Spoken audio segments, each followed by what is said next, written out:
What is up, guys? Welcome back to the channel. Today we take a look at the rise and fall of Nokia.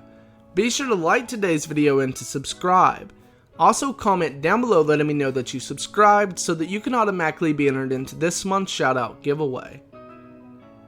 Nokia is a corporation that specializes in multinational telecommunications, information technology, and consumer electronics. The company was founded on May 12, 1865 by Frederick Idestam and Leo Michelin. Fast forward 2,000 years later. And in 1992, Nokia released its first phone, the Nokia 1011. The 1011 in the phone's name represents the day and month the phone was released, which was the 10th of November.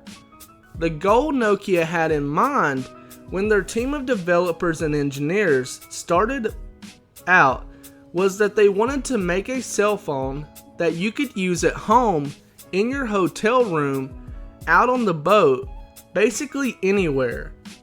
Nokia figured this was a genius idea considering it would make communications a lot easier between their employees and other companies and their employees, as well as other businessmen wanting to discuss business deals without having to travel the globe only to not settle on a deal. And Nokia had done just that. However, despite Nokia's hard work, one problem remained, and that was that most people really couldn't afford to spend a lot of money on a cell phone. However, as luck may have it, it wasn't long after the 1011 Nokia had came out, the turn of the millennium came, making phones cheaper to the public, and it was then when Nokia really exploded and took off. Nokia had become the global market leader what seemed like overnight, and thus started making new phones with even more features than the original 1011. In the year 2000, the Nokia 3310 was literally everywhere you went. At this time, teenagers started becoming interested in cell phones so that they could text their friends, and before you know it, the mobile phone business was booming with Nokia leading the way.